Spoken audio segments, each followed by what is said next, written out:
Hey everyone, in this lecture I will discuss to you about the application of Laplace transform. But before going to the topic, first of all we will study some basic concept and formulas. So let's get started. तो intro different लगा क्या?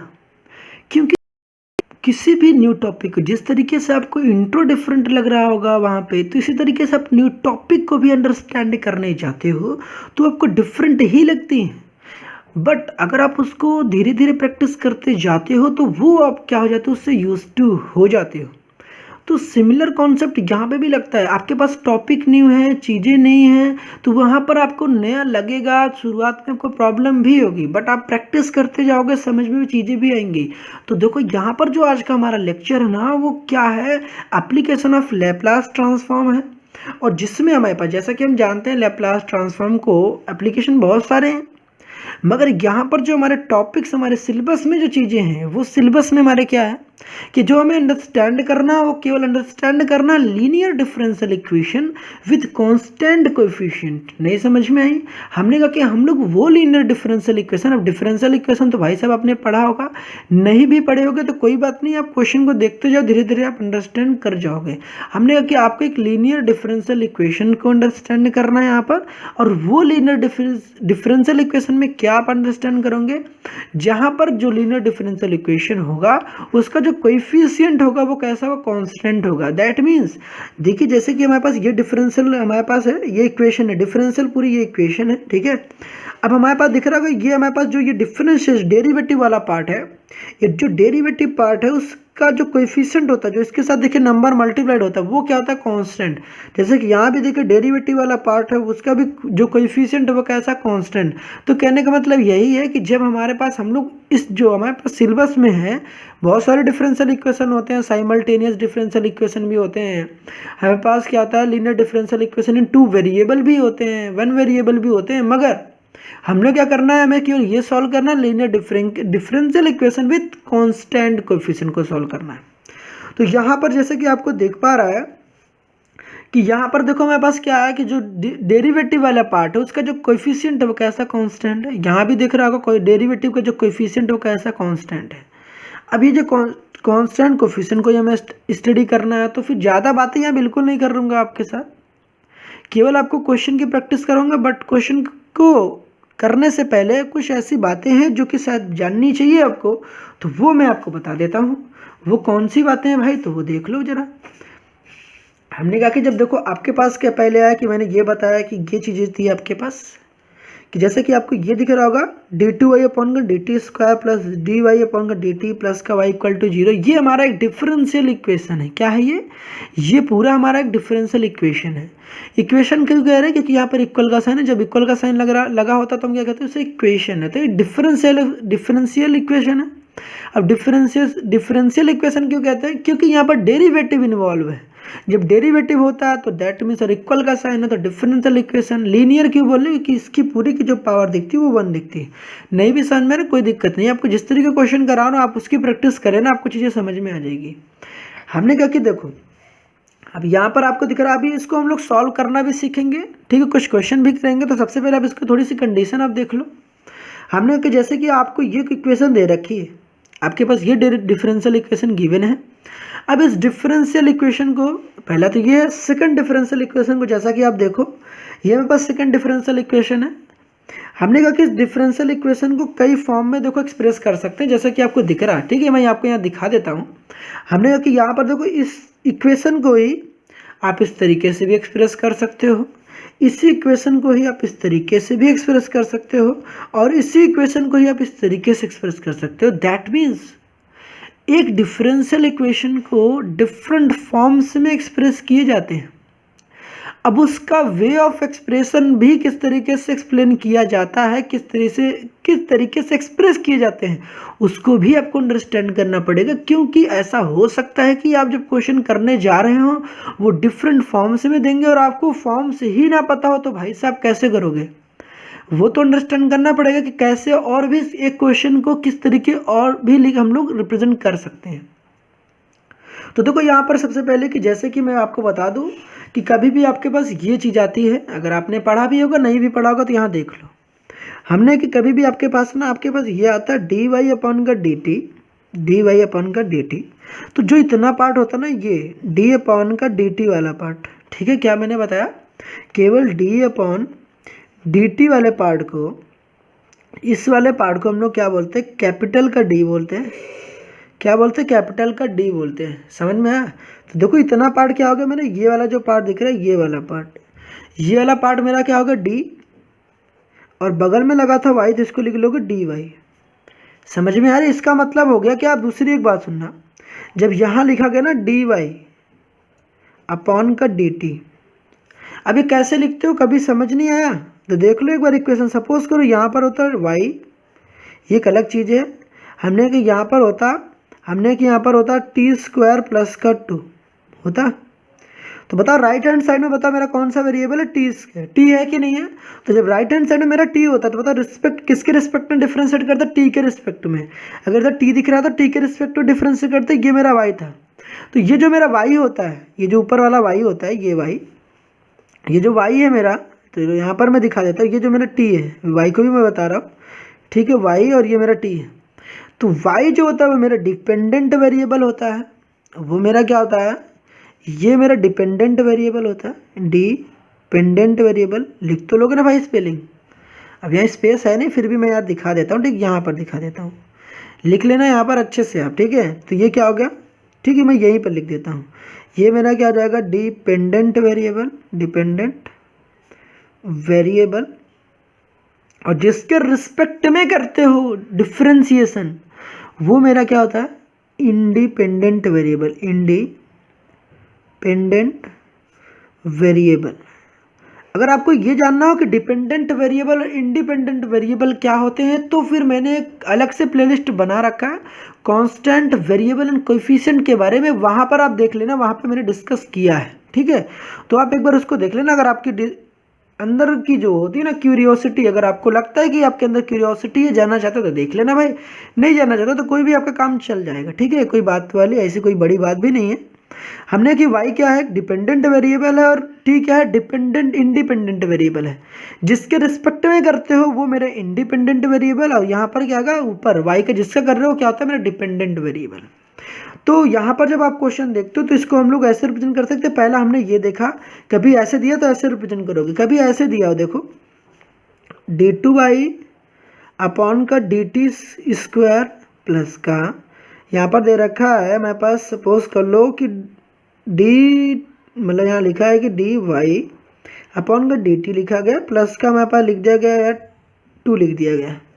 इसको मुझे इस form में represent करना, तो कैसे करोगे, मैंने क्या बताया, देखो d2 लिखा गया ना, d की पावर 2 है, तो डैट मीन्स यहाँ पे आपने d लिखा था, जब कभी भी ना 2 लिखा रहा तो आप इसको d स्क्वायर लिखोगे, ठीक, इतने वाले पार्ट को क्या लिखोगे, d स्क्वायर लिखोगे, क्योंकि देखो यहाँ पर पावर 2 थी, तो d स्क्वायर लिख देना, ये y था, y कॉपी करोगे प्लस, अब इसको पार्ट को भी क्या लिखोगे, इतने वाले पार्ट को भी, तो d लिखोगे, फिर यहाँ लिखोगे y प्लस का क्या लिखोगे 2। इतनी चीज़ें क्लियर होंगी, मैंने इतनी बातें आपको बताई। कभी भी आपके पास ना d अपॉन का dt है तो इसको क्या लिखते हो, आप d लिखते हो, और d स्क्वायर अपॉन का dt का स्क्वायर है तो इसको क्या लिखोगे आप, d स्क्वायर लिखोगे। अब यहाँ पर ऐसा आ जाए कि d क्यूब अपॉन का dt का क्यूब, दैट मीन्स इसको लिखोगे d क्यूब।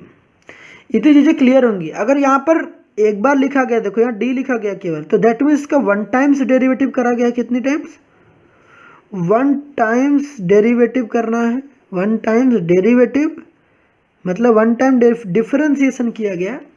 यहाँ पर 2 लिखा गया, दैट मीन्स इसका 2 टाइम्स डेरिवेटिव किया गया है, और यहाँ 3 लिखा गया, दैट मीन्स इसका 3 टाइम्स डेरिवेटिव किया गया है। तो ये चीज़ें हो गई, ये आपको पहली चीज़ें जाननी थी, यहाँ तक तो चीज़ें प्रॉब्लम नहीं हुई होगी, ठीक है। अब क्वेश्चन को देखो तब समझ में आ जाएगा आपको, ठीक है। अच्छा, नहीं तो फिर और भी देखना चाहते हो तो देख लो मेरे भाई। अगर इसी को ही देखो ना, हमने कहा कि जो ये लिखा गया ना d2y अपॉन का dt स्क्वायर, इसी को हम लोग ऐसे भी रिप्रेजेंट करते हैं किसको, कि ये देखो d2, देखो 2 था तो पावर d2 लिखते, कैपिटल D लिखा हुआ है, कैपिटल D, ठीक है। इसके बाद क्या लिखते हैं, ये y जो लिखा रहता है इसको y को यहाँ लिखते हैं, और इसी को हम लोग ऐसे भी रिप्रेजेंट करते हैं। देखो y को ना किसको डिफ्रेंशिएट करा गया, y को, इसको डिफ्रेंशिएट किया गया, तो y को कितनी बार डिफ्रेंशिएशन किया गया, 2 बार। देखो यहाँ पर कितनी लिखी 2 बार। यहाँ पर अगर y 3 लिखा होता तो y को 3 टाइम्स डिफ्रेंसिएशन किया गया होता। हमने लिखा कि देखो 2 टाइम डिफ्रेंसिएशन किया गया है तो y के ऊपर डबल डैश भी लगाते हैं। तो y डबल डैश का मीनिंग भी यही है, दैट मीन्स आप इसको y डबल डैश भी कह सकते हो, y डबल डैश भी कह सकते हो। अब ये नहीं पता चलता कि y डबल डैश में किसके रिस्पेक्ट में डिफ्रेंसिएशन किया गया है, तो यहाँ t के रिस्पेक्ट में किया गया है तो y डबल डैश के बगल में t भी रिप्रेजेंट करते हैं। ये t क्या बताता है, t ये रिप्रेजेंट कर रहा है कि मेरे दिए गए क्वेश्चन को इंडिपेंडेंट वेरिएबल, देखो जिसके रिस्पेक्ट में करा जाता है वो इंडिपेंडेंट वेरिएबल, दैट मीन्स कि मेरा जो है क्वेश्चन वो इंडिपेंडेंट वेरिएबल के रिस्पेक्ट में डिफ्रेंशिएट किया गया। अगर y के बगल में x लिखा होता दैट मीन्स y को x के रिस्पेक्ट में इंटीग्रेट किया गया है। समझ में आई बात है? तो यहाँ पर किसके रिस्पेक्ट में, t के रिस्पेक्ट में। तो इंडिपेंडेंट वेरिएबल मेरा कौन सा हो गया, ये वाला वेरिएबल हो गया, ये मेरा इंडिपेंडेंट वेरिएबल है जो कि y डबल डैश के बगल में लिखा गया है। आई होप कि आपको इतनी चीज़ें क्लियर होंगी। अगर क्लियर है तो फिर चलो डायरेक्ट क्वेश्चन पे चलते हैं, वहाँ पर और अच्छे समझते हैं। हमने कि देखो फिर उसके बाद क्या हुआ, क्वेश्चन ऐसे आएंगे, ये तो मैं आपको क्वेश्चन दिखा रहा हूँ, इस टाइप के क्वेश्चन आएंगे। पहला फॉर्म ये है कि आपको इतनी वाली जो पार्ट दिख रही है, ये वाली पार्ट, इतनी पार्ट को आप d2 लिखोगे और इसी को हम लोग क्या लिख देते हैं, y को देखो 2 बार डिफ्रेंसिएशन किए तो y के ऊपर डबल डैश लिखकर भी दिखाते हैं। y को देखो 1 बार डिफ्रेंसिएशन किए हो तो यहाँ पर क्या लिखते हो, y डैश लिखते हैं। और 4 कांस्टेंट था तो कांस्टेंट को इसके सामने लिख दिया, प्लस 3y रहेगा e की पावर माइनस t। अब यहाँ पर देखो हमें ये नहीं पता चल रहा है कि y को किसके रिस्पेक्ट में क्या किया गया है, डिफ्रेंसिएशन किया गया है, लेकिन कैसे पता लगा सकते हो, तो राइट हैंड साइड देखोगे, जैसे कि आपको दिख रहा है ये राइट हैंड साइड, तो कभी आप राइट हैंड साइड देखना तो राइट हैंड साइड में भी आपको पता चल जाएगी कि भाई साहब देखो यहाँ t है, तो इसका मतलब क्या हुआ कि राइट हैंड साइड को भी देखकर हम ये आइडिया लगा सकते हैं कि दिए गए क्वेश्चन को किस वेरिएबल के रिस्पेक्ट में क्या किया गया है, डिफ्रेंसिएशन किया गया है। तो इसको किसके रिस्पेक्ट में डिफ्रेंसिएशन किया गया, टी के रिस्पेक्ट में, तो दिखाने की कोई नीड नहीं है। तो वहाँ पर y डबल डैश ऐसे करके भी इसको रिप्रेजेंट कर सकते हो और y डबल डैश के बगल में t से भी रिप्रेजेंट किया जा सकता है। बट ये t जो दिखता है, ये t मेरा क्या होता है, कई बार आपको पता होना चाहिए, y डबल डैश के बगल में t है, ये जो t है ये क्या बताता है कि किसके रिस्पेक्ट में क्या किया गया है, किसके रिस्पेक्ट में इंटीग्रेट किया गया है या डिफ्रेंशिएट किया गया। इंटीग्रेट नहीं भाई, इंटीग्रेशन नहीं, डिफ्रेंशिएट किया गया है। तो किसके रिस्पेक्ट में, t मेरा क्या है यहाँ पर, इंडिपेंडेंट वेरिएबल, इंडिपेंडेंट वेरिएबल। ये बातें आपको पता होना चाहिए। यहाँ तक चीज़ें क्लियर होंगी? चलो ठीक है, फिर हमने कि इतनी बार सामने देखो ये लेफ्ट हैंड साइड है, ये राइट हैंड साइड है। अब कहोगे भाई ये तो पता है मुझे भी, चलो ठीक, कोई बात नहीं यार, ठीक है। तो ये हमारे पास दूसरी इक्वेशन है, इन क्वेश्चन को भी हम लोग सॉल्व करेंगे। तो solve the differential equation using Laplace transform. जब क्वेश्चन में आता ना कि इसको डिफरेंशियल इक्वेशन को सॉल्व करना यूजिंग लैप्लास ट्रांसफॉर्म, तो दैट मीन्स आपको लैप्लास ट्रांसफॉर्म का ही इस्तेमाल करके इसको सॉल्व करना है। क्योंकि एक इक्वेशन को सॉल्व करने की और भी हमारे पास मेथड्स हैं, मगर जो हमारे सिलेबस में है वो हमें लैप्लास ट्रांसफॉर्म की हेल्प से ही इसको सॉल्व आउट करना है। तो बिल्कुल ये जो कंडीशन दी रहती है, जैसे ये इक्वेशन है, इस इक्वेशन के साथ ये कुछ कंडीशन दिया रहता है कि y0 की वैल्यू 1 है या y डैश की 0 की वैल्यू कितनी है, 1 है। अब यहाँ दूसरी इंपॉर्टेंट पॉइंट क्या है, जैसा कि अभी आपने कुछ पॉइंट नोट किए होंगे, नहीं नोट किए भाई तो नोट कर लो। ये काफ़ी इंपॉर्टेंट चीज़ें हैं जो कि आपके पेपर में अगर आते हैं तो आपको लिखने पड़ेंगे भाई, अगर ऐसा आता है। मेरी बात सुनो, जब आप क्वेश्चन को करने जा रहे होगे ना, तो सबसे पहली जो चीज़ें है, आप क्वेश्चन को इस फॉर्म में रिप्रेजेंट करोगे। किस फॉर्म में, ये जो मैं फॉर्म रिप्रेजेंट कर रहा हूँ, क्योंकि मेरी जो अप्रोच रहेगी, जिस तरीके से मैं एक्सप्रेस करूँगा चीज़ों को, वो मेरी एक्सप्रेस करने की जो मेथड होगा, मैं इस तरीके से एक्सप्रेस कर रहूँगा। तो अगर इस तरीके से मैं एक्सप्रेस करूँगा तो आपकी भी प्रैक्टिस इस तरीके से होनी चाहिए। और ऐसा नहीं कि मैं ही कर रहा हूँ, ठीक है, आपको बहुत से लोग आपको कराते मिलेंगे, ठीक है, आपके टीचर्स भी डिस्कस कर रहे होंगे, तो ऐसा नहीं है। तो मेनली हम लोग इस फॉर्म में एक्सप्रेस करेंगे चीज़ों को, क्योंकि ये थोड़ा सा लेंदी हो जाता है, थोड़ा सा वियर्ड ऐसा लगता है, ठीक है, बड़ा दिखता है ना, इस वजह से ऑलरेडी क्वेश्चन इतने लेंदी होते हैं, दैट्स वाई हम लोग इस तरीके से एक्सप्रेस करते हैं। अगर इस तरीके से एक्सप्रेस करते हैं तो क्वेश्चन पेपर में अगर आपके पास ऐसा लिखा हुआ आता है तो आपको इस फॉर्म में एक्सप्रेस करना पड़ेगा। अब इस फॉर्म में एक्सप्रेस करने के लिए आपको मैंने क्या बताया, कभी भी आपके पास ना d2/dt² लिखा है तो आप इसको d² लिखोगे, बगल में y जो था उस y को यहाँ कॉपी करोगे। 4 लिखा तो 4 कांस्टेंट था, कांस्टेंट को कॉपी किया। अभी मैंने बताया ये वाला जो पार्ट दिख रहा है, ये वाला पार्ट, ये डी अपॉन के डी टी, इसको क्या लोगे, एक बार डिफ्रेंसिएशन हुआ है तो केवल डी लिखोगे और बगल में वाई था वाई कॉपी कर लोगे।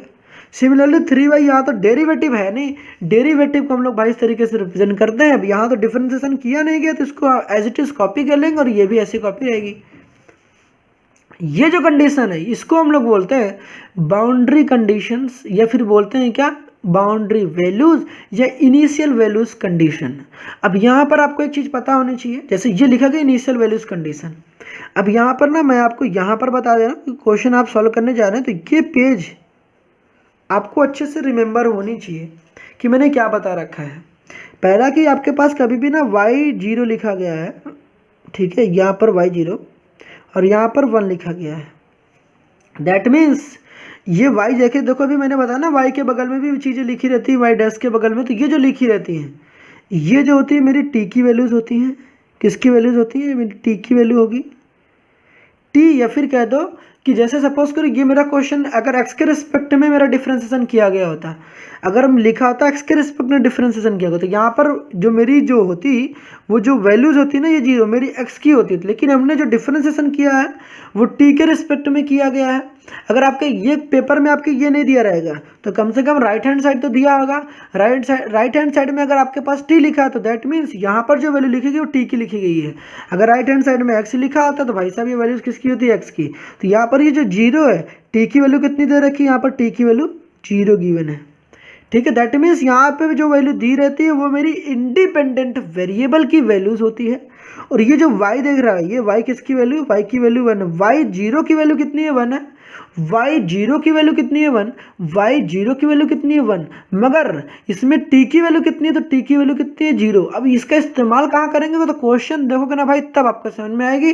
तो उम्मीद है आपको इतनी चीज़ें समझ में आई होंगी। मैंने क्या क्या बातें बता रखी एक बार तो मैं बता दूँ आपको, इतनी चीज़ें आप नोट कर लेना। पहला कि आपको ये पता होना चाहिए यहाँ पर जो लिखी रहती है मेरी t की वैल्यू होती है, और यहाँ पे ये y0 की वैल्यू कितनी होती है, 1। ये क्या होता है, ये कंडीशन आपके मोस्टली क्वेश्चन में, मोस्टली क्या हर एक क्वेश्चन में आपके पास ये कुछ कंडीशन गिवन होंगे। अब ये गिवन कंडीशन को हम लोग एक स्पेशल नाम देते हो, कंडीशन क्या होते हैं, बाउंड्री कंडीशंस या इनिशियल वैल्यू कंडीशन या बाउंड्री वैल्यूज कहते हैं। तो अब अगर आप बोलते जाओगे तो आपको प्रैक्टिस भी हो जाएगी, भाई ये गिवन क्या है, पेपर में आपको यही लिखा रहेगा, ये सब नहीं लिखा रहेगा। तो आपको ये पता होना चाहिए कि भाई साहब ये जो लिखा है ना कि ये बाउंड्री कंडीशन गिवन है, तो जब आप बोलोगे थोड़ा सा अच्छा लगता है कि भाई साहब है क्या क्वेश्चन में। अब मैंने क्या बताया, कभी भी आपके पास अगर इस तरीके से डिफरेंशिएशन को लिखा गया आपके पास तो आप इस चीज़ को ऐसे लिखोगे, इस चीज़ को ऐसे और इस चीज़ को ऐसे लिखोगे। यहाँ 2 लिखा गया दैट मीन्स आपने 2 टाइम्स डिफरेंशिएशन किया है, और ये 3 लिखा गया तो दैट मीन्स आपने 3 टाइम डिफरेंशिएशन किया है, ठीक है। यहाँ पर देखो t लिखा गया दैट मीन्स डिफरेंशिएशन को परफॉर्म किया गया t के रिस्पेक्ट में। यहाँ भी t लिखा गया, यहाँ डिफरेंशिएशन परफॉर्म किया किसके रिस्पेक्ट में, t के रिस्पेक्ट में। अगर मैं यहाँ x लिखता तो दैट मीन्स डिफरेंशिएशन 3 बार किया गया किसके रिस्पेक्ट में, x के रिस्पेक्ट में। इतनी चीज़ें क्लियर होंगी उम्मीद है। चलो फिर बढ़ते हैं क्वेश्चन की तरफ, और ये बातें भी आपको पता होना है जो कि मैंने आपको बताया था। ये सारी चीज़ें जो डिफरेंट टाइप्स ऑफ रिप्रेजेंटेशन है उसका रिप्रेजेंटेशन आपको पता होना चाहिए, क्योंकि पेपर में हो सकता है रिप्रेजेंटेशन किस फॉर्म में आ जाए हमें नहीं पता। तो मोस्टली जो क्वेश्चंस होते हैं या तो इस फॉर्म में आते हैं या तो इस फॉर्म में आते हैं, ठीक। ये वाला फॉर्म, ये वाला फॉर्म और ये वाले फॉर्म, ये 3 फॉर्म आते हैं, ये वाला, ये वाले और ये वाले। इस फॉर्म में आपको खुद एक्सप्रेस करना पड़ता है, तो क्वेश्चन देखोगे ना तब समझ आएगा। तो फिर चलो क्वेश्चन को करते हैं स्टार्ट। बट क्वेश्चन करने से पहले ये कुछ और भी नोट पॉइंट्स हैं कि जो कि आपको नोट करने चाहिए, क्योंकि जब आप क्वेश्चन करने जाओगे तो ये प्रॉब्लम क्रिएट करेंगे। तो प्रॉब्लम क्रिएट ना करें उसके पहले मैंने सोचा कि आपको ये बता दी जाए, क्योंकि बीच में क्वेश्चंस आएंगी और आप प्रॉब्लम फेस करेंगे, तो उससे अच्छा है भाई ये चीज़ें आपको पहले ही बता दीजिए। ये चीज़ें अगर आपको रिमेंबर है तो क्वेश्चन आप खुद आप क्वेश्चन को कर ले जाओगे। तो क्वेश्चन में देखो आपको लैप्लास निकालना है d2y अपॉन का y का। तो इसको ऐसा नहीं कि यहाँ पर आपके पास स्पेशल हमारे पास फॉर्मूले दिए कि लैप्लास जी ने दिए हैं कि अगर आपके पास ऐसा दिखता है उसका लैप्लास फाइंड आउट करोगे तो इस तरीके से लिख सकते हो। ये डिराइव्ड हमारे पास कुछ रिजल्ट्स हैं, तो आपको वो रिजल्ट आपको पेपर में निकालना नहीं है, ये आपको एज इट इज़ रिमेंबर होनी चाहिए। अब रिमेंबर कैसे होंगे, इसके लिए आप क्वेश्चन की प्रैक्टिस करोगे तब जाके आपको रिमेंबर होंगे।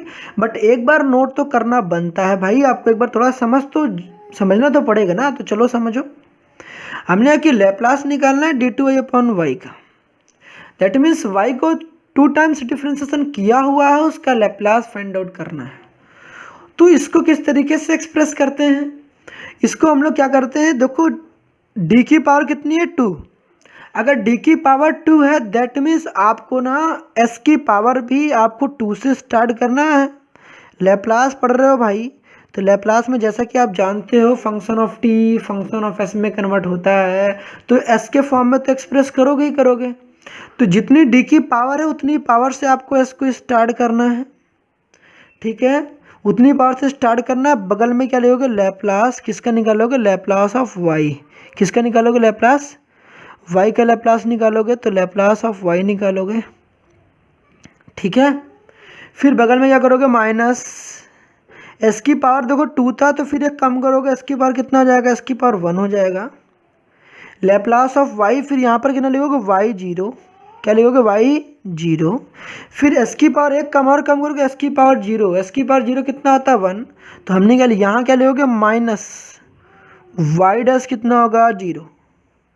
कुछ चीज़ें तो भाई आपको रिमेंबर करनी पड़ेंगी, बट मैं आपको क्या बताता हूँ, जितनी पावर रहती हैं उतनी पावर आप क्या करोगे, उतनी पावर से, देखो d की पावर 2 थी तो d की पावर जो है 2 है, तो s की पावर भी 2 से स्टार्टिंग होगी, एक एक पावर कम करते जाओगे। देखो यहाँ s की पावर 2 थी, s की पावर 1 था, अब इतनी चीज़ें तो पता होना चाहिए ना, s की पावर 2, s की पावर 1, और फिर यहाँ भी करोगे s की पावर 0, और s की पावर 0 कितना होता है, किसी भी नंबर की पावर 0 1, तो देखो ना यहाँ 1 लिखा हुआ, बट हम लोग रिप्रेजेंट नहीं, ये चीज़ें आपको रिमेंबर करनी पड़ेंगी जो बगल में लिखी गई है।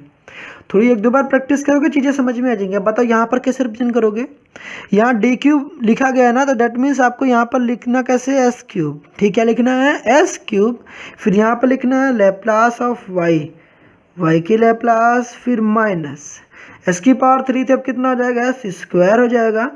अब यहाँ पर दिख रहा है, जैसे कि आपको दिख रहा है आपने y0 लिखा, तो सिमिलरली यहाँ पे भी क्या करना है, y0, फिर यहाँ पे भी माइनस लगाना है, क्या लगाना, माइनस का, फिर s की पावर 2 थी, तो यहाँ पर कितना हो जाएगा, s हो जाएगा, देखो एक कम कर दो 3, फिर 2, फिर देखो s की पावर 1, फिर यहाँ y s हो जाएगा, फिर s के इंटू क्या हो जाएगा, y' 0 हो जाएगा। इतनी चीज़ें क्लियर होंगी। अब यहाँ पर फिर से करोगे तो y' 0 होगा, s की पावर फिर कितनी हो जाएगी, 0, s की पावर 0 मतलब 1, तो फिर माइनस करोगे y'0, y'0, ट्रिपल डैश का मतलब 3 बार डिफ्रेंसिएशन किया गया, जो कि मैं अभी बता रहा था आपसे। चीज़ें समझ में आ रही ना, अभी मैंने आपको डिस्कशन किया था ना कि अगर आपके पास कभी ऐसी कंडीशन गिवन हो, जैसे कि मैंने आपको बताया था, जैसे आपके पास ये कंडीशन हो, देखो ना अभी मैंने बताया था कि y" हो, उसके बगल में t लिखा गया हो, तो यहाँ पर है कि वो जो 0 है ना, आपको दिखाया था मैंने, आपके पास कभी लिखा गया ना y की वैल्यू 0, y' की वैल्यू 0, तो ये y' की वैल्यू 0, दैट मीन्स यहाँ पर ना t की वैल्यू 0 दी गई, t की वैल्यू कितनी गिवन है, t की वैल्यू 0 गिवन। अभी क्वेश्चन करोगे ना तब समझ में आएगी आपको चीज़ें, एक बार कम से कम समझ तो सकते हो ना भाई। हमने ये चीज़ समझ में, y'0 कैसे हुआ। अब ये चीज़ आपको ना कैसे हुआ, आपको ये दिमाग इतना नहीं लगाना है, आपको कि रिमेंबर करना है कि चीज़ें ऐसी हैं, क्योंकि वो चीज़ प्रोसेस काफ़ी लेंदी है और आप, मुझे नहीं लगता आपके लिए वो रिलेवेंट होगा। तो यहाँ पर सिंपली d³/y है, तो सिंपली ऐसे लिखा है, s की पावर देखो d3 थी तो s³, फिर s², फिर s, फिर यहाँ पर कितना होगा, s की पावर 0, दैट मीन्स 1, dy लिखा गया है, ठीक है, dy लिखा गया, तो इसको कैसे लैप्लास फाइंड करोगे, तो लिखोगे, देखो d की पावर कितना लिखा, d की पावर 1 है ना, तो d की पावर 1 है, तो दैट मीन्स ये s से स्टार्ट होगा, s से स्टार्ट होगा, s लिखोगे, फिर लैप्लास ऑफ किसका निकालोगे, लैप्लास ऑफ y माइनस, आपको क्या लगता है यहाँ क्या लिखोगे, यहाँ पर क्या लिखोगे, जैसे यहाँ पर लिखा था ना ly, फिर यहाँ पर कितना लिखा था, उसके बगल में y0, तो यहाँ पर s की पावर कितना हो गया, बताओ s की पावर कितना होगा भाई, s की पावर यहाँ देखो ना 0 हुआ, और s की पावर 0 का मतलब हो जाएगा 1, तो यहाँ पर केवल y0 लिखो, कितना लिखोगे, y0। समझ में आई, नहीं समझ में आ रहे भाई, यहाँ देखो ना s की पावर 1 है, s की पावर जब 1 करोगे और s की पावर 0 नहीं पता ना, s की पावर 0 = 1 होता है, एस की पावर 0 इक्वल टू 1 होता है, तो यहाँ पर ना एस की पावर 0 आ रहा था मगर वो 1 हो गया, तो यहाँ पर एस की पावर 0 बगल में भाई 0। अब लैप्लास इन्वर्स ये, अब जैसा कि पता है आपको ये एल इन्वर्स है, ये दोनों आपस में समझो कैंसिल हो गए और यहाँ पर मुझे मिलता है क्या, केवल वाई मिलता है। तो कभी लैप्लास वाई है और उसका हमारे पास दोबारा लैप्लास इन्वर्स फाइंड आउट करोगे तो जो हमारे पास मिलेगा क्या, मुझे केवल वाई मिलेगा। चीज़ें क्लियर है यहाँ तक? तो देखो इसको कैसे प्रैक्टिस कैसे करोगे, जैसे आपके पास लिखा गया Laplace of D two Y, तो आपको ना मेंटली आपको 2 से 4 पर ऐसे बोलना है, S square L Y, S square L Y S Y zero, S square L Y minus का S Y zero, S Y zero, Y dash zero, Y zero, Y dash zero, L Y zero, Y dash zero. तो ये तो काम कर लोगे भाई, मेरी बात सुनो, ये तो काम आप कर लोगे, एस की पावर 2 फिर एस फिर वाई, यहाँ पर क्या लिखना है, एस की पावर देखो 1 0 हो गया तो यहाँ पर 1 हो गया, ये तो आप काम कर लोगे। एस क्यूब आएगा तब भी ये काम कर लोगे, एस की पावर 3 फिर एस, जैसे यहाँ पर D3 आएगा, D3 मतलब आपको एस की पावर 3 से स्टार्टिंग करनी है, एस की पावर 3 एस स्क्वायर। तो याद क्या करनी है आपको, प्रैक्टिस क्या करें, ये वाली चीज़, ये प्रैक्टिस करो, L Y zero Y dash zero, L Y zero Y dash zero, L Y zero Y dash zero, L Y zero, दिख रहा है? तो यही चीज़ आप बोलोगे 2-4 बार तो प्रैक्टिस होगी। क्या बोलोगे, L Y zero Y dash zero, L Y zero Y dash zero, फिर L Y zero Y dash zero, फिर नीचे जैसे कम कर देखो ना, यहाँ पर देखो क्या बोलना था आपके पास, जैसे यहाँ पर आपने बोला कि देखो 2 थी पावर, तो यहाँ पर आपने कहाँ तक गया, देखो 1 टाइम्स डिफरेंशिएशन किया आपने, ठीक है। आपने क्या कुछ तरीके में जैसे यहाँ पर 3 दिख रहा है तो आपने क्या किया, यहाँ पर आपको 3 टाइम्स डिफरेंशिएशन दिख रहा है, तो कुछ चीज़ें रिमेंबर करनी पड़ेगी, कुछ चीज़ें आप दिमाग लगाओगे तो प्रैक्टिस हो जाएंगी। ये चीज़ें तो आपको पैटर्न दिख रहा है ना यहाँ पर पैटर्न, कि भाई साहब आपको ये चीज़ें ना आपको ये प्रैक्टिस में रखनी, ये वाली भी, ये जो मैं हाईलाइट कर देना ये वाली चीज़ें अगर आपको रिमेंबर नहीं होगी ना तो आपको समझ नहीं पाओगे आपको। तो ये चीज़ें आपको प्रैक्टिस से ही समझ में आएगी, मैं इसको हाईलाइट कर देता हूँ। बाकी एस की पावर तो मुझे लगता है आप रिमेंबर कर ले जाओगे, ठीक है। तो इसको प्रैक्टिस कैसे होगी, आप 1 से 2 बार देखोगे, इसके एक स्क्रीनशॉट ले लो, स्क्रीनशॉट मोबाइल में रख लो, और कभी भी आप जाते हो बैठते हो इधर उधर रखे होगे फ़ोन, तो फ़ोन में कभी देख लो। जब आप ऐसा काम करोगे ना तब जाके आपको रिमेंबर होंगी, पहली बार में आपको रिवाइज नहीं हो जाएंगे ऐसे। उम्मीद है कि आपको समझ में आई होंगी। तो फिर चलो फिर क्वेश्चन को आपसे स्टार्ट करते हैं। उम्मीद है आपने सारी बेसिक चीज़ों को, बेसिक टर्मिनोलॉजीज को अपने अंडरस्टैंड कर लिया होगा। तो चलो ठीक है, फिर क्वेश्चन को करते हैं स्टार्ट। तो क्वेश्चन नंबर सबसे पहले हम लोग इजियर क्वेश्चन से स्टार्ट करते हैं, फिर धीरे धीरे हम लोग अपने लेवल को अप करेंगे। तो जो मेरे पास सेकंड क्वेश्चन है, solve the differential equation using Laplace transform की हेल्प से हमें क्या करना है, इसको सॉल्व करना है। तो बट क्वेश्चन को जब मैं जिस तरीके से सॉल्व कर रहा हूँ आप उसके स्टेप को फॉलो करते जाना, देखते जाना मैं किस तरीके से कर रहा हूँ, तो आगे आने वाले क्वेश्चन को आप हो सकता है आप खुद ही कर ले जाओ। फिर देखो मैं किस तरीके से सॉल्व करता हूँ।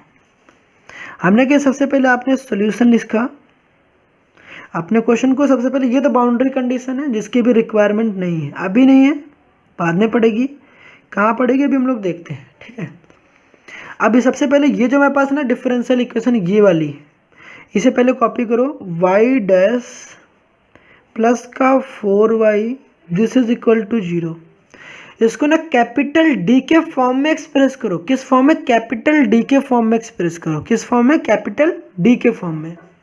अब कैपिटल डी में y डबल डैश को कैसे लिखोगे, y डबल डैश को भाई ना तो डी, देखो 2 बार डैश लगा है ना तो लिखोगे d2, 2 बार लिखा गया तो d2, फिर y लिखोगे तो d2y प्लस, यहाँ तो डैश लगा नहीं तो डी नहीं लिखोगे, तो क्या लिखोगे 4y this is equal to G. समझ में आया इतनी चीज़ें। अगर यहाँ पर भी डैश लगता तो मैं डी लिखता, जैसे कि मैंने अभी आपको बताया था कि जब आपके पास ना डी अपॉन का डी टी रखता है तो डी लिखते हैं, d2 अपॉन का डी टी स्क्वायर रहता है डी स्क्वायर लिखते हैं। तो कभी आपके पास ना y डैश लिखा गया तो dy, y डबल डैश लिखा गया तो d2y, और y लिखा गया भाई तो y ही रहेगा, उसको कुछ नहीं चेंज करना है। समझ में आई बातें। y डबल डैश तो 2 डैश लगा तो d2y लिखोगे। ठीक, ये रिप्रेजेंटेशन मैंने आपको बताया अभी, ये आपको प्रैक्टिस करनी है। अगर लगता है आपको थोड़ी प्रॉब्लम है क्वेश्चन देखो तो ज़्यादा समझ में आएगी। हमने कि इतना लिखा आपने, उसके बाद ये इसको पहले डी के फॉर्म में एक्सप्रेस किया। किस फॉर्म में, डी के फॉर्म में एक्सप्रेस किया। समझ में आया, डी के फॉर्म में एक्सप्रेस कर दिया हमने। अब डी के फॉर्म में एक्सप्रेस करने के बाद आपको क्या काम करना है, यहाँ पर करना है लैप्लास ट्रांसफॉर्म लेना पड़ेगा। तो क्या लिखोगे, taking Laplace transform on both this side, on both side, दोनों साइड हम लोग क्या लेंगे, लैप्लास ट्रांसफॉर्म लेंगे। अब दोनों साइड लैप्लास ट्रांसफॉर्म लेंगे, बताओ मुझे क्या मिलेगा, लैप्लास, ठीक, लैप्लास मिल जाएगा। जैसे कि आपको पता होगा कि अगर आप लिखना चाहते हो तो लैप्लास d2y प्लस का 4y, ठीक है, दिस इज इक्वल टू क्या, लैप्लास 0। समझ में आई? अब जैसा कि क्वेश्चन प्लस माइनस में दिखता है, आपने इतनी चीज़ें पढ़ेंगी कि लैप्लास डिस्ट्रीब्यूट हो जाएगा, तो लैप्लास कितना हो जाएगा, Laplace d2y plus Laplace 4y, तो 4y को चलो ठीक है 4y ही रहने दो, 4y और लैप्लास 0। यहाँ तक चीज़ें समझ में आई? ये लैप्लास इंडिविजुअली डिस्ट्रीब्यूट हो जाता है, तो क्वेश्चन प्लस माइनस में था तो डिस्ट्रीब्यूट किया और कुछ भी नहीं किया, using linearity property. Linearity property कुछ नहीं कहती है कि अगर क्वेश्चन प्लस माइनस में है तो लैप्लास जो ऑपरेटर होता है वो डिस्ट्रीब्यूट हो जाता है इंडिविजुअली, ठीक है। अब ये जो d2y लिखा गया लैप्लास इसका फाइंड आउट करना है। अब इसकी वैल्यूज अभी मैंने आपको बताई थी, इसकी वैल्यूज बता रखी थी, एक काम करो इस 4 को भी बाहर कर लो, ठीक है, 4 कांस्टेंट है ना, तो बाहर हो जाएगा। पहले मेरी बात सुनो, अभी मैंने आपको कुछ वैल्यूज बता रखी हैं। अगर आपके पास लैप्लास आता है, अगर आपके पास लैप्लास आता है, क्या आता है, लैप्लास d2y आता है, तो आप क्या लिखोगे, देखते जाओ यहाँ पर, क्योंकि मेन प्रॉब्लम जो है ना वहाँ पर ये आती है। आपको लिखना ये है कि d2y लिखोगे तो आप क्या लिखोगे, ठीक, देखो ये मैंने बताया, अगर आपके पास d2y लिखा गया लैप्लास तो आप इसको क्या लिखोगे, सबसे पहले इसकी वैल्यूज आपको लिखना है, यहाँ पर इसकी वैल्यूज लिखनी है। अब इसकी जगह आप लिखोगे तो बताओ मेरे पास क्या आ जाएगा, देखो यहाँ d2y को तो मैं लिखूंगी एस स्क्वायर फिर L Y, S square L Y लिख लो। फिर एक माइनस रहेगा, माइनस सब जगह देखना भाई माइनस ही है, यहाँ पर भी माइनस, यहाँ भी माइनस, ठीक, प्लस केवल पहले वाले में है, बस पहले इसके पहले वाले टर्म के आगे प्लस है, बाकी सब माइनस है। हमने की एस स्क्वायर एल वाई, फिर उसके बाद एक पावर कम करनी है तो एस हो जाएगा, फिर एल वाई फिर वाई 0, एल वाई फिर वाई 0, तो यहाँ देखो वाई 0 लिखो। फिर इसकी एक पावर कम करोगे तो यहाँ पर 1 हो जाएगा, तो माइनस का, फिर यहाँ पर कितना वाई डैश 0, तो वाई डैश 0। हमने भी किसकी लिखी, हम लोगों ने अभी तक केवल लिखा है इसकी वैल्यूज़, किसकी वैल्यूज़ लिखा है भाई साहब, अभी तक हम लोगों ने केवल इसकी वैल्यू लिखा है, इसकी, तो ये वाली पूरी चीज़, ये पूरी चीज़ कहाँ से कहाँ तक है, तो यहाँ से लेकर ये जो दिख रहे हैं ना, यहाँ से लेकर चीज़ें देखो, यहाँ से लेकर यहाँ तक चीज़ें किसकी वैल्यू, d2y की वैल्यूज़ है, जो कि मैंने आपको बताया, देखो यहाँ पर, तो मैंने उसको लिख लिया। उसके बाद लैप्लास y कितना होता है, लैप्लास 0 की वैल्यू कितनी होती है, 0 ही होती है, तो 0 लिख लो। अब क्या करना है, पहले लैप्लास ट्रांसफॉर्म लिया दोनों साइड, तो ये तो आप सिंप्लीफाई कर लोगे, ठीक। अभी यहाँ पर देखो चीज़ें छूट गई, छूटी क्या है मैं बताता हूँ, मैंने इसको कुछ लिखा ही नहीं, तो यहाँ पर लिखना तो पड़ेगा ना भाई। देखो लैप्लास 0 हटाओ, अभी लैप्लास यहाँ लिखा हुआ है लैप्लास, ठीक है, इसको एक काम करो हटा दो, प्लस लिखा हुआ है 4 लैप्लास वाई, 4 लैप्लास वाई, यहाँ तक चीज़ें क्लियर होंगी। और लैप्लास 0 की वैल्यू, हमारे पास कितनी आ जाएगी, 0। तो ये ध्यान रखना, इसकी वैल्यूज मैंने यहाँ लिख रखी है, क्योंकि 4 एक कांस्टेंट, और कांस्टेंट हमेशा लैप्लास ऑपरेटर से बाहर आ जाता है, तो इसको बाहर कर दिया, ये लैप्लास वाई की वैल्यू बच गया, और लैप्लास 0 की वैल्यू 0 होती तो ये होगा। अब मुझे क्या करना था, अब एक चीज़ ध्यान से ऑब्जर्व करना, जब मैंने क्वेश्चन देखा तो क्वेश्चन में देखो ना, यहाँ पर बाउंड्री कंडीशन क्या दे रखी थी, y0 की वैल्यू कितनी थी, 2 थी, y0 की वैल्यू कितनी थी, 2 थी, और y डैश 0 की वैल्यू कितनी थी, 0।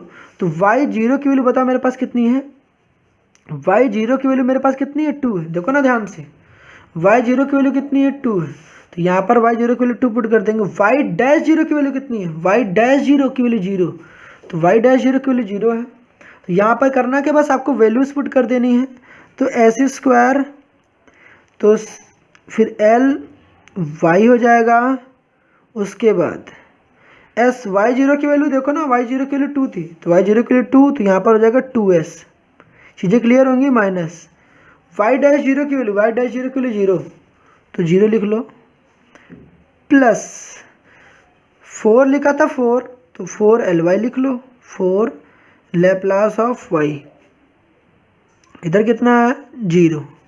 यहाँ तक चीज़ें क्लियर होंगी।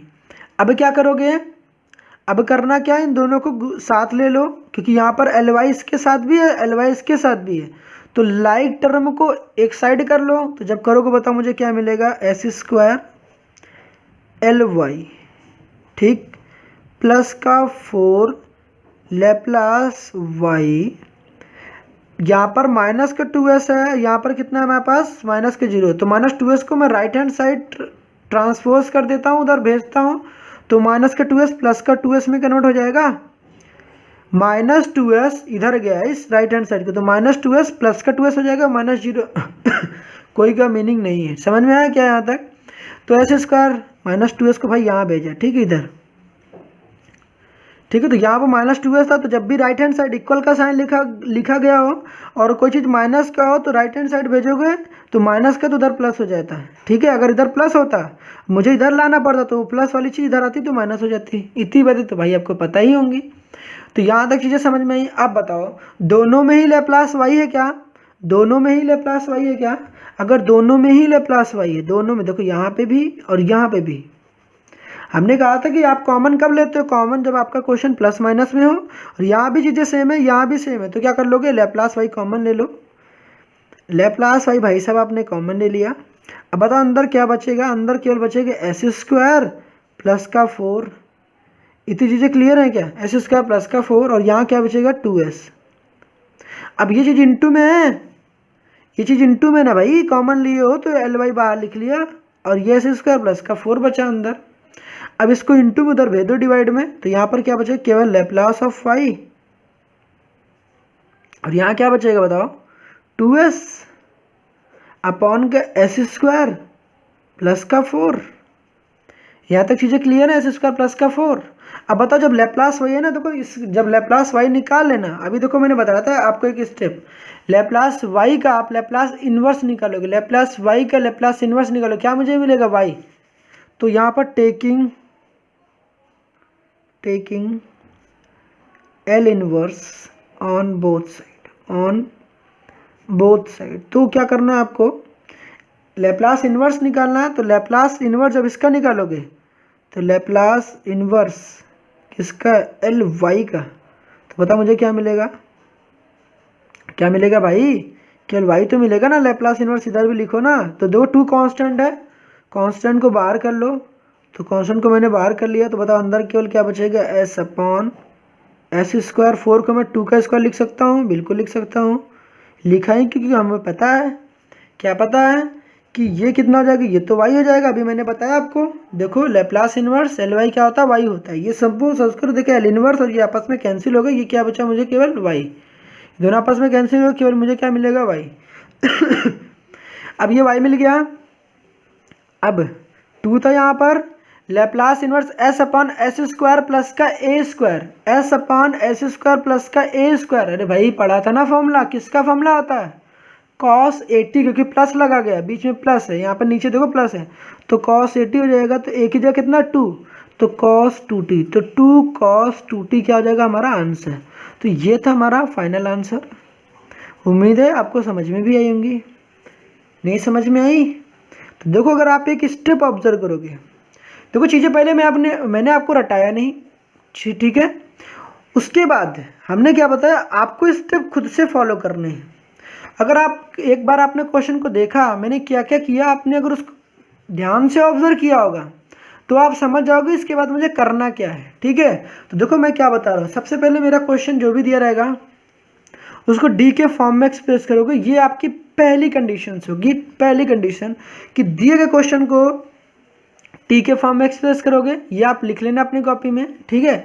डी के फॉर्म में एक्सप्रेस करोगे, एक्सप्रेस करने के बाद जो ये आएगा उसको दोनों साइड लेप्लास ट्रांसफॉर्म लोगे, लेप्लास ट्रांसफॉर्म लेने के बाद क्वेश्चन प्लस माइनस में दिखेगा तो क्या करोगे, इसको डिस्ट्रीब्यूट कर देना लेप्लास ऑपरेटर को, ये इसके पास भी चला जाएगा, ये लेप्लास इसके साथ भी चला जाएगा। अब लेप्लास d2y की वैल्यू मैंने आपको बता रखा है, ये देखो ना, कभी आपके क्वेश्चन में dy आता है तो ये लिखोगे, dy आता है तो ये लिखना, और ये तो भाई आपको लास्ट कंडीशन में रिक्वायरमेंट होती है। तो हमने क्या बताया कि आपको ये कंडीशन आएंगी तो आप ये लिखोगे, ये दिखता है तो आप ये लिखना, ये दिखता है तो ये।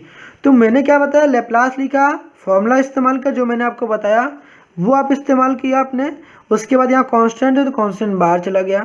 इसको थोड़ा सा सिंप्लीफाई किया। आपकी इंपॉर्टेंट कंडीशन क्या थी, जब आप इसको इसका वैल्यूज इसकी वैल्यू रख लेते हो, इसकी वैल्यूज रख लेते हो तो होता क्या है, वहाँ y0 या y-0 मिलता है। यहाँ देखो y-0 लिखा हुआ है, तो y0 और y-0 की वैल्यू मोस्ट प्रोबेबली आपके क्वेश्चन में दिया ही होता है, ठीक है। तो वहाँ पर दिया होता है तो फिर क्या करोगे, जब जहाँ पर आप पहुँचते हो तो उसकी वैल्यूज आप रख दोगे। देखो y0 की वैल्यू मुझे कितना दे रखा था, 2 दिया था, तो मैंने 2 लिख लिया। यहाँ पर s इंटू 2 लिखते हैं, बट 2 पीछे लिखना अच्छा नहीं लगता है, तो फिर 2 पहले कांस्टेंट को पहले लिखो, कांस्टेंट को पहले लिखना ज़्यादा बेटर होता है। तो 2 को पहले लिखा, 2 इंटू एस कर लिया। y-0 की वैल्यू 0 थी तो मैंने 0 पुट किया यहाँ पर, देखो यहाँ पर प्लस का 4ly। अब क्या हुआ, ly को मैंने कॉमन ले लिया क्योंकि यहाँ भी था यहाँ भी था, लाइक टर्म थे, ly को कॉमन ले लिया, एक साइड कर लिया पहले। और -2s को ly को पहले एक साइड कर लेना, और बाकी जो कुछ भी रहेगा मसाला सबको राइट हैंड साइड भेज दो। सबको भेज दिया राइट हैंड साइड। तो बताओ मुझे, क्या इसको एक साथ कर लिया पहले और -2s को उधर भेज दिया। अब क्या हुआ, ly को एक साइड किया, उसके बाद ly कॉमन ले लिया और s² प्लस का 4 बचा मेरे पास। अब ये इंटू में है, उसको डिवाइड में भेज दिया। अब ly बचा मेरे पास केवल, मुझे क्या चाहिए था, केवल मुझे y चाहिए। मेरे डिफरेंशियल इक्वेशन का सोल्यूशन मेरा क्या होगा, केवल y होगा। तो ly है, जब यहाँ लास्ट कंडीशन पहुँचते हैं ly पे तो आपको लैप्लास इन्वर्स निकालोगे। ly का जो लैप्लास इन्वर्स होता है वो क्या होता है, हमारे पास y होता है। अब बाकी भाई साहब ये तो आप सॉल्व कर लो क्योंकि ये सारी कंडीशन मैंने आपको बता रखी है। उम्मीद है चीज़ें आपको समझ में आई होंगी। अगर चीज़ें समझ में आई होंगी तो फिर भाई साहब नोट कर लो, ठीक है। अगर समझ में आई तो फिर नोट कर लो, ठीक है। तो उम्मीद है आपने नोट भी कर लिए होंगे।